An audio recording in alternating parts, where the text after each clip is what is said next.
Olá, bom dia! Sejam muito bem-vindos a mais um programa Contexto. E o meu convidado de hoje é o atual vereador da nossa querida cidade de Goiânia, Major Vitor Hugo. Bom dia! Seja muito bem-vindo, vereador. A casa é sua. Muito obrigado, Franciele. Uma honra muito grande estar aqui no Contexto, à disposição. Sabemos que o senhor, além de militar, político, advogado, é natural do estado da Bahia. Sua formação acadêmica no Rio de Janeiro. Mas foi nesta capital que o senhor construiu a sua família e está estabelecido há mais de 20 anos. Então eu gostaria de iniciar esta entrevista pedindo ao senhor que contasse um pouquinho aos nossos telespectadores da vida de Vitor Hugo Araújo Almeida. Bom, você resumiu muito bem, né? Eu nasci em Salvador, na Bahia, porque o meu pai e a minha mãe eram do Rio de Janeiro, mas o meu pai era oficial da Marinha de Guerra e ele foi transferido para Salvador. E aí eu e meu irmão mais velho nascemos lá em Salvador, mas fomos criados no Rio de Janeiro, por isso o meu sotaque é carioca ainda até hoje, né? Se bem que quando eu vou para o Rio, o pessoal do Rio já não sabe mais de onde eu sou, né? Aqui em Goiás o pessoal reconhece o meu sotaque mais, mas quando eu estou no Rio, acho que às vezes as pessoas já não reconhecem mais o sotaque tão forte quanto é. E eu tenho a impressão que todo mundo está brincando comigo, porque eles falam o sotaque muito forte, né? Mas eu estudei realmente a maior parte da minha vida no Rio de Janeiro. A primeira parte da minha formação profissional foi no Exército Brasileiro e eu estudei primeiro na Escola Preparatória de Cadetes no Exército, em São Paulo, mas depois 4 anos na Academia Militar das Agulhas Negras, no interior do Rio, em Resende. E aí depois fiz vários cursos também no Rio, no Exército, a incluir os cursos mais difíceis na área de operações especiais, né, o curso de comandos, curso de forças especiais ainda no Rio, e também os cursos da Brigada Paraquedista. E depois o Exército decidiu transferir todo o batalhão de forças especiais do Rio de Janeiro para cá. E foi nesse contexto que eu vim para Goiânia, em 2003, dezembro de 2003. Então está fazendo aí já esse ano agora 22 anos, né? E aí minha vida então ela mudou toda para o eixo, né, daqui de Goiânia. Eu casei aqui, meu filho é goianiense, eu fiz faculdade de Direito aqui, 4 anos aqui, mas aí o Exército me transferiu de volta para o Rio e eu terminei na UFRJ. Mas 4 anos, 80% do curso foi na UFG aqui, né, na Federal de Goiás. Então, assim, eu tenho já um vínculo muito grande com a cidade. O meu filho, você não escolhe onde nasce, né? E não que eu tenha nenhum problema com Salvador, eu gosto demais da cidade. Mas você escolhe onde mora e você escolhe onde tem seus filhos, né? Então, o meu filho é goianiense, eu tenho um grande orgulho aqui da cidade. Quando eu decidi, então, entrar para a política, não fazia sentido eu me candidatar nem pela Bahia, porque eu só vivia lá quando eu era criança, efetivamente, e nem pelo Rio, que eu tinha perdido um contato já muito grande, né, com os amigos mesmo de infância e com a realidade do Rio também. Diferente de Goiás, que eu estou aqui realmente há muito tempo. Eu morei aqui em Goiânia, entre idas e vindas, desde 2003, e morei 4 anos em Lusiânia, no interior de Goiás, lá no entorno de Brasília, né, do Distrito Federal. E depois, quando eu me candidatei, fui deputado federal, rodei muito pelo estado.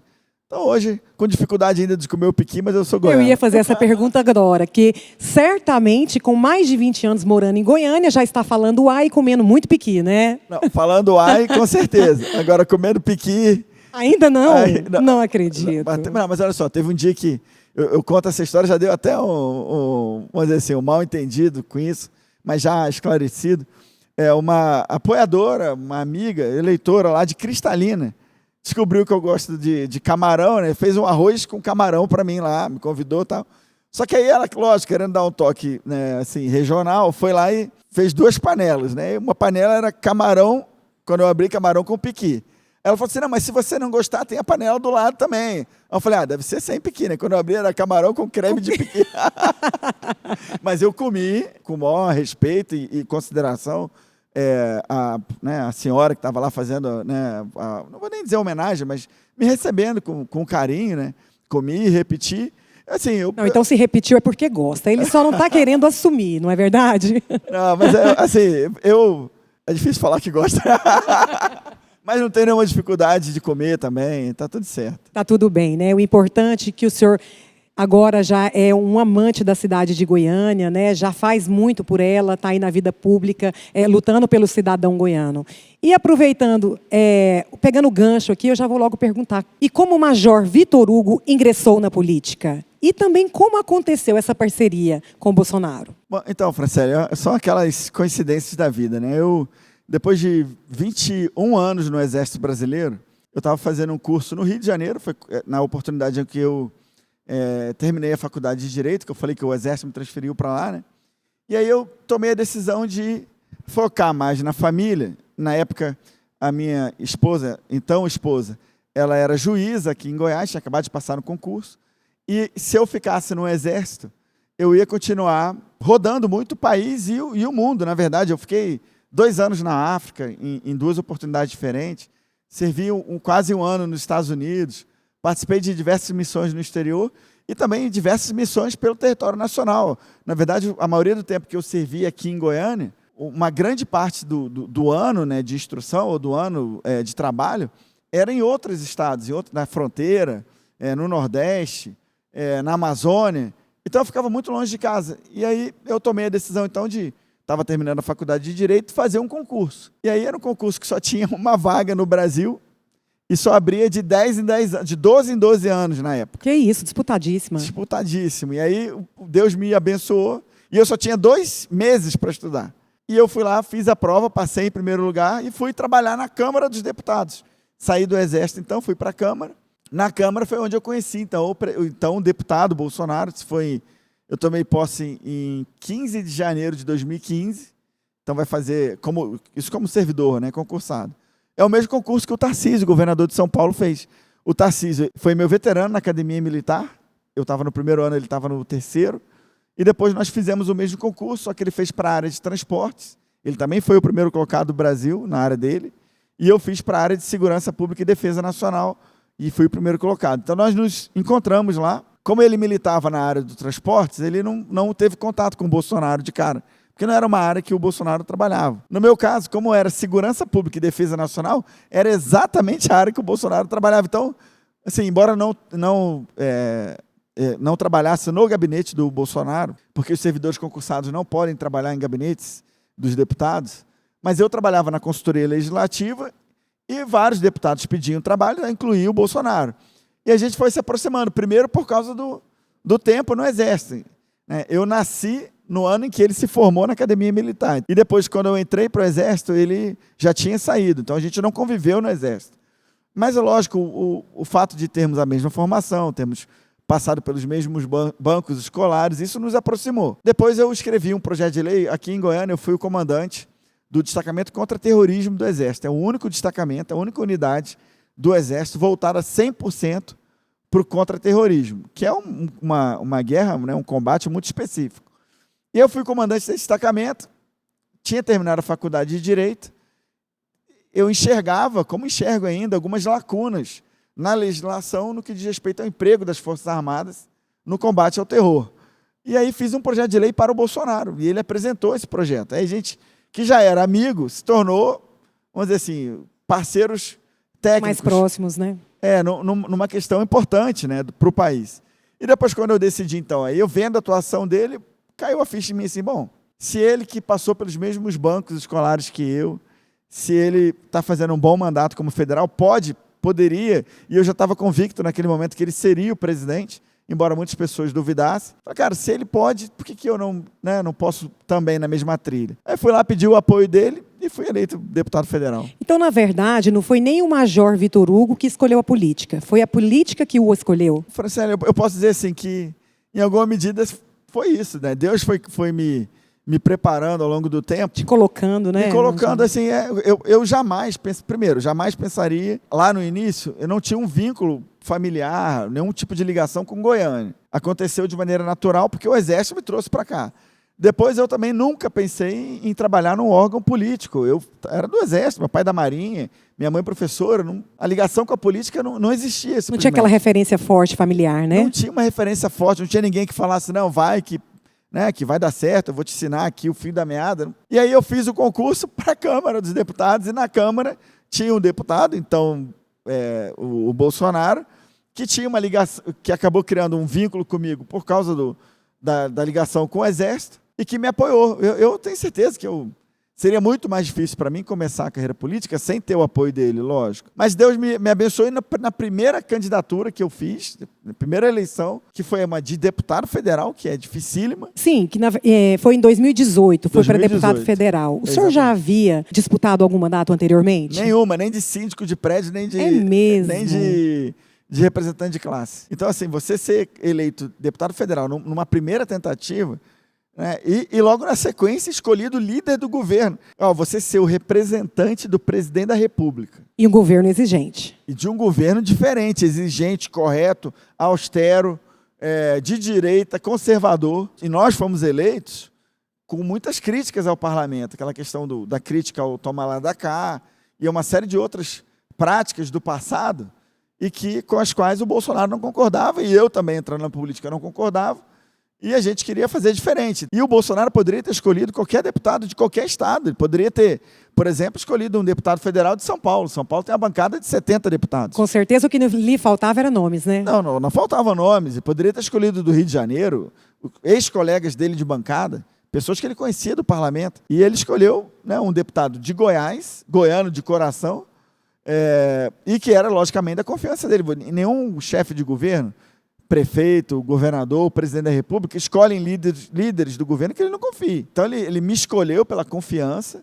Foram 2 anos de muito, muito trabalho, muitos desafios também no relacionamento com os outros líderes, com o próprio presidente da Câmara na época, que era o Rodrigo Maia. Né, enfrentamento mesmo, né? Enfrentamentos, assim...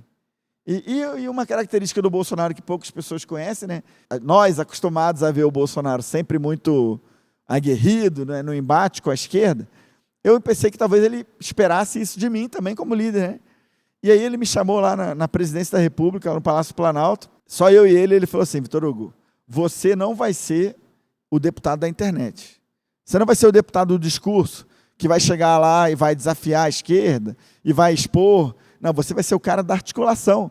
Porque o que interessa para você como líder do governo, e para mim como presidente, ele falando, né, é que nós aprovemos as pautas do governo, mesmo sem ter uma base, porque a gente não vai fazer as práticas do passado. Então já trouxe uma missão junto. Então já me deu uma missão, e uma missão difícil, porque você conviver com os parlamentares e convencê-los a votar numa pauta do governo, que muitas vezes traz desgaste também para eles, porque nem todas as pautas do governo são pautas populares. E você convencer os políticos a votarem sem ter os instrumentos do passado, que eram os cargos, as emendas e tal, que a gente não fez isso, eu não fiz isso, né? Não tratei como um balcão de negócios, né, as pautas do país, as pautas do governo. Então foi um desafio muito grande, e durante pelo menos os 6, 8 primeiros meses de 2019, eu era muito criticado na imprensa e tal, né? O líder que não tem tinta na caneta, o líder que, sei lá, não tem tato, né, que não tem articulação. E não era isso, a questão era, eles esperavam posturas que eu não estava a fim de fazer, e não faria, e jamais faria. Mas mesmo assim nós aprovamos grandes pautas, Franciele. Aprovamos a reforma da Previdência, que foi importantíssima para poder tentar manter o equilíbrio fiscal no país. A medida provisória 871, que combate justamente as fraudes no INSS. Se essa medida tivesse sido completamente aprovada, talvez nós estivéssemos vivendo outra situação, né? Outra situação agora, com os velhinhos sendo assaltados aí por essas entidades aí, associações e sindicatos. Aprovamos também o novo marco do saneamento, da cabotagem, do câmbio, novo marco das ferrovias. E, quando veio a pandemia, o auxílio emergencial de R$600. Eu que propus esse valor para o presidente. O governo começou falando em torno de R$200, R$300. A Câmara iria aprovar com 500, e eu liguei para o Bolsonaro do plenário da Câmara, propondo para ele: presidente, vamos fazer R$600. E um projeto totalmente necessário, né, naquela circunstância. Importantíssimo. Eu lembro que o presidente ele já falava muito sobre o autônomo, né, a pessoa que não tem um vínculo empregatício com ninguém. Como que ela iria sobreviver num contexto em que vários governadores, prefeitos estavam fechando tudo? E aí, como é que ia ser para essa pessoa que não poderia trabalhar, porque estava sendo imposto um lockdown para eles? Eles iam sobreviver de quê se eles não estavam trabalhando? Exatamente. E o Bolsonaro já tinha ajudado, né? Nós já tínhamos aprovado ajuda para estados e municípios, ajuda para os empregados, para as empresas e diversas outras ajudas. E justamente agora que eram os autônomos, O governo ia fazer conta de R$100 e ele foi lá, me autorizou e nós aprovamos.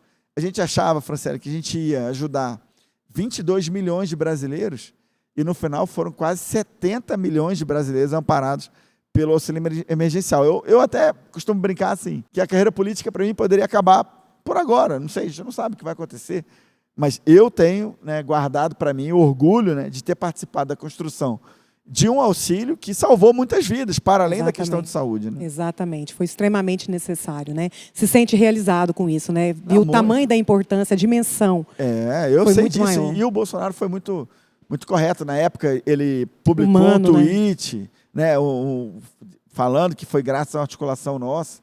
Nós aprovamos outras pautas importantes, mas essa, para mim, é uma das mais. Ficou marcada, né? Vereador, vamos falar agora da disputa ao governo. Em 2022, o senhor disputou a disputa do governo de Goiás. O que levou a tomar essa decisão? Foi um pedido de Bolsonaro? Franciele, foi um pedido do presidente. Nós estávamos numa situação complexa aqui na relação com o Estado. Né? A forma como o Estado de Goiás lidou com a pandemia contrastava com aquilo que o Bolsonaro pregava para o país como um todo. E isso gerou um abismo entre o Bolsonaro e o Caiado naquele momento. Bolsonaro e o entorno dele, né, avaliaram, né, que era necessário ter uma candidatura que fosse de direita raiz e bolsonarista, para inclusive dar um palanque para ele aqui. Então o PL, historicamente, elegia uma deputada só, vamos dizer assim, o tamanho do PL em Goiás era de um deputado federal, e nós conseguimos com a nossa candidatura, a despeito de não termos vencido, para mim, lógico, a gente perdeu a eleição, mas foi uma vitória política nesse sentido. E também porque nós crescemos o partido. Nós, como eu falei antes, era uma deputada federal quando terminou a eleição, porque também eu fui candidato ao governo e uma candidatura ao governo, ela galvaniza, ela potencializa, ela junta, agrega forças para poder eleger também mais deputados. Então nós elegemos um senador da República, 4 deputados federais e 3 deputados estaduais. E o PL, que vinha fazendo, se não me engano, algo em torno de 250 mil votos, toda a eleição majoritária. Naquele ano, nós fizemos mais de 2 milhões de votos, quando somados todos, de todas as chapas, né? Tanto governador, senador e a chapa de federal e de estadual. Ou seja, nós crescemos muito, entregamos um resultado muito bom. É lógico, para mim foi, ainda assim, um choque, vamos dizer, né? Porque eu fui líder do governo por 2 anos, depois líder do maior partido da Câmara por 1 ano. Então, a liderança do PSL à época também foi uma experiência. Você liderar 54 deputados federais de todos os estados, idades, religiões, interesses, não sei, escolaridade, diferentes, foi um desafio e um grande amadurecimento para mim também. Né? E depois fui o ouvidor geral da Câmara. Então, eu tinha uma reeleição para deputado federal, bem encaminhada. Eu trouxe em emendas para Goiás, na época, quase 400 milhões de reais, espalhados em 200 cidades. Então, a gente fez um trabalho muito grande. Então, para a federal, eu vou dizer que estava encaminhado, a minha reeleição era muito provável. Talvez até para o Senado fosse, não sei. Mas o Bolsonaro me deu a missão e eu não podia negar. Né? Eu achava que era, por ter sido até o líder do governo, essa missão era minha, independente até do resultado. E um vínculo de confiança que vocês construíram, né? É um vínculo de confiança. E nunca passou pela minha cabeça também, talvez nem na dele, e da maioria dos brasileiros de direita, conservadores, que o resultado eleitoral em 2022 seria esse. Como o próprio vice-presidente falou aí, né, que esse grupo político que está agora voltaria à cena do crime, como o Alckmin mesmo falou. A gente não imaginava que o Bolsonaro fosse perder a eleição. Então foi um período muito conturbado, mas na sequência eu me candidatei a vereador por Goiânia. Foi um pedido do próprio Bolsonaro de novo. Ele chegou para mim e falou assim: Vitor Hugo, vá para vereador, porque eu quero que você esteja, essa foi a expressão que ele usou, franco atirador em 2026. Aí você pode ir para qualquer cargo em 26. Você vai estar livre. Né? Eu vou interrompê-lo. E foi uma estratégia para levar mais vereadores do PL? Também. Essa candidatura a vereador? Nós elegemos 4, né? Aumentou a bancada, né? Eu fiz 15.678 votos. Foi o mais votado da história, né? De Goiânia, o segundo de mais Goiás votado da e do Centro-Oeste, né? Do Centro-Oeste, o mais votado agora dessa eleição. Nós elegemos, o segundo mais votado foi um vereador do PT, que teve 2.000 votos a menos que eu. Normalmente você vê as eleições para vereador com a votação muito colada, né? Não, teve 2.000 votos a menos. O segundo do PL teve quase 1/3 dos votos que eu tive. Então, eu tenho certeza que eu contribuí muito para que a gente conseguisse eleger a segunda maior bancada da Câmara de Vereadores. E também, nós quatro, né, somos agora pré-candidatos a cargos diversos aí no ano que vem. E essa base foi também preparada nessa eleição. O Bolsonaro me fez o pedido e falou, cara, você vai estar franco atirador em 26. Então, realmente, no ano que vem, em tese, né, muitos cargos estão abertos para a gente aí. Agora, voltando aí, que nós estávamos falando, né, quando o senhor foi candidato a governo, embora tenha perdido a eleição naquela época, inevitavelmente dizer que foi uma grande conquista, né? Porque com 500 mil de votos, é uma conquista pessoal muito grande, né, Major? Não, muito grande.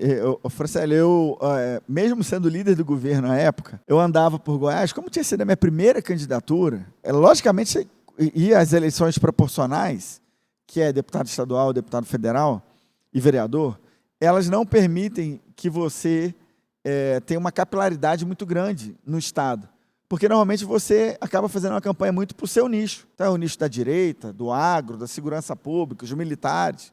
Então, foi onde eu fui eleito. Agora, quando você vai para uma campanha majoritária, como a de governo, você participa de sabatinas, de debates, você dá entrevistas, você viaja o Estado inteiro, você tem uma outra estrutura, uma outra dimensão de campanha, né? Então, você passa a ser, ainda que as pessoas não votem em você, por uma série de circunstâncias, né, uma grande parte dos eleitores do Caiado também era do Bolsonaro, e fizeram escolhas, votaram no Bolsonaro, mas votaram no Caiado também, e talvez se não fosse o Caiado, tivesse votado em mim, não sei. Né? Muitos que votaram, tenho certeza que 90% de quem votou em mim, talvez mais, à época, votou no Bolsonaro. A capilaridade aumentou muito. Quando eu era líder do governo, eu andava por Goiânia, nem sempre as pessoas, na maioria das vezes, não me reconheciam. Ou então me reconheciam achando que, por causa do meu sotaque, eu era deputado pelo Rio de Janeiro. Então, já aconteceu de alguém me parar na rua assim, e falar assim, pô, o que você está fazendo aqui em Goiânia?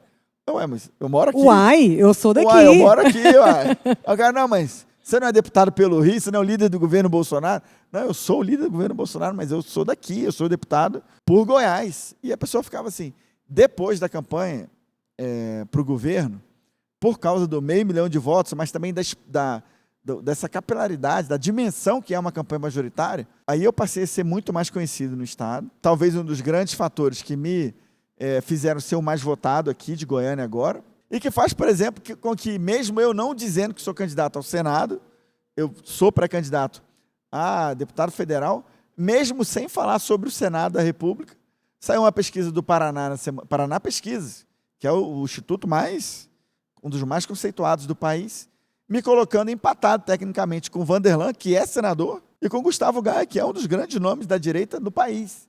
Empatados tecnicamente, um ponto percentual de diferença. Veja, uma campanha majoritária, ela te dá essa possibilidade das pessoas te conhecerem. Se você for uma pessoa do bem, as pessoas te conhecerem, potencializa. Se você for uma pessoa do mal, esquisita, você também ser exposto faz com que você perca apoiadores. Né? Major Vitor Hugo sair a Senado. Franciele, nós, ano que vem, né, cada partido pode lançar 2 nomes, cada estado vai eleger 2 senadores, e cada eleitor pode votar 2 vezes, e cada partido pode lançar 2 nomes. Então, é lógico que o PL vai fazer os seus estudos, né, com a pré-candidatura do Flávio Bolsonaro agora. Eu acho que em todos os estados o PL vai ter que se fortalecer. Né, o Flávio está crescendo muito rapidamente, isso está muito claro para nós, mas ele também vai precisar de ter palanques fortes nos estados. Ele já tem uma capilaridade, né, muito superior, né, muito acima da média, mas ele vai precisar de palanques para fortalecê-lo. E a candidatura ao Senado certamente ajuda nisso. Né? Eu vou cortá-lo um pouquinho por causa do nosso tempo, mas Flávio Bolsonaro esteve em Goiânia por esses dias. Deixou algum recado aqui? E como ele foi anunciado há menos de 2 semanas, ele está num momento de muita conversa. É claro, tem o que vai acontecer no nível nacional ainda. Quais são os partidos grandes nacionalmente que vão apoiá-lo? Será que o União, será que o PP vai estar? Será que, né, o MDB vai apoiá-lo? Sentir um pouco o cenário aqui? Ele veio sentir, veio conversar.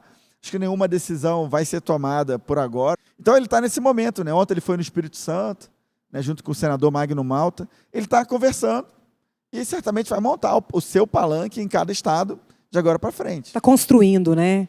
Querendo ou não, E necessário se faz isso. Eu acho, aquilo que você estava falando também, a minha candidatura ao governo aqui, ainda que nós não tenhamos vencido, ela possibilitou que o PL avançasse 10 anos. Foi uma vitória, né? Foi uma vitória. Querendo ou não, o PL foi tinha uma uma vitória. deputada federal. De repente, nós passamos a ter 4 federais, 3 estaduais e um senador. Fortaleceu também, né, em Goiás? Fortaleceu muito o PL. E a gente contribuiu também para... O Bolsonaro é muito forte em Goiás, é lógico. Ele tem... E eu acho que tenho certeza que no ano que vem, uma campanha majoritária também, que seja alinhada com o Flávio diretamente, vai conseguir fazer isso. Seja para o Senado, seja para o governo, vai potencializar as chapas de estadual e de federal, que são importantes para o partido.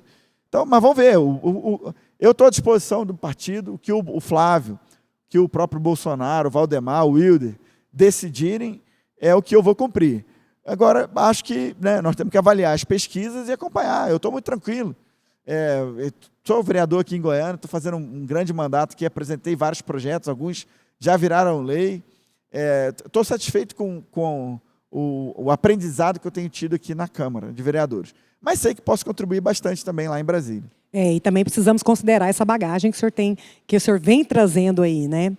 E como estamos falando aí de eleições 2026, e ela já está à porta, Wilder de Moraes é de fato pré-candidato ao governo ou existe aí a possibilidade dele recuar, fazer uma aliança com o MDB, Daniel Vilela? Franciele, da conversa que eu tenho tido com o Wilder, das conversas, pessoalmente, por telefone, ainda antes de entrar aqui, estava conversando com ele me ligou. Ele está muito convicto de que vai tocar a sua candidatura à frente, a pré-candidatura. Eu sinto que ele tem o apoio do presidente Valdemar. Essa decisão, logicamente, vai passar pelo Bolsonaro e pelo Flávio. Mas dos meus contatos com o Wilder, ele está muito convicto. Da sua candidatura. É mais para sacramentar mesmo, né? A questão do partido. E ele está... Assim, as pesquisas, lógico, está distante ainda. A gente, há 2 semanas atrás, não sabia nem que seria o candidato da direita nacionalmente. Havia uma sinalização, talvez, para o Tarcísio, às vezes a Michele. O Flávio nem era, no início, muito cogitado como um nome. E, de repente, o Bolsonaro escolheu o Flávio e as forças estão se reorganizando também. Agora que nós vamos sentir o impacto dessa escolha nos estados também, na formação das chapas, na formação se vai ter candidatura, se não vai ter. Agora, o que eu posso falar com mais tranquilidade, por causa dos contatos que eu tenho tido com o Wilder, ele hoje está muito convicto que vai ser, não falou que não abre mão de não ser candidato, tem experiência, tem recursos para isso, tem apoio da Nacional. Então, assim, tudo pode mudar, mas se depender da vontade dele, ele está muito convicto. E isso é política, né, vereador? A política ela é mutável, instantânea, e tudo pode acontecer. Alguém já falou aí, que a política é igual às nuvens no céu, né? Tá de um jeito agora, amanhã pode estar de outro. Isso mesmo. O nosso tempo chega ao fim. Vamos encerrar aqui mais uma entrevista do programa Contexto. Eu quero, obviamente, agradecer o senhor, por sei que tem uma agenda extensa para cumprir, mas tirou um pouquinho do seu tempo e esteve aqui no nosso programa contando um pouco mais da sua história, da sua trajetória aos nossos telespectadores. A casa está sempre de portas abertas. Espero que volte para nos contar mais sobre os seus projetos, principalmente em Goiânia. Tá bom, Franciele, muito obrigado por esse espaço. Desejo a quem está nos assistindo e a você também, logicamente, a todos, um feliz ano novo, que 2026 seja um ano abençoado para as nossas famílias, para os nossos filhos, amigos, e que Deus continue abençoando o nosso Brasil, nosso querido estado de Goiás e, logicamente, a nossa querida capital Goiânia. Amém. Muito obrigada, vereador. Que Deus continue abençoando a sua vida, a sua trajetória, sobretudo a sua família, e que o senhor continue fazendo diferença na vida pública, na vida dos cidadãos que nós tanto precisamos, viu? Muito obrigado. E a você de casa, muito obrigada pela companhia. Eu quero desejar a cada um de vocês muita presença de Deus nesse ano de 2026, que a partir daí eu sei que nada lhe faltará. Então, que Deus lhe abençoe. Estamos aqui sábado que vem e eu não abro mão da sua companhia. Até lá.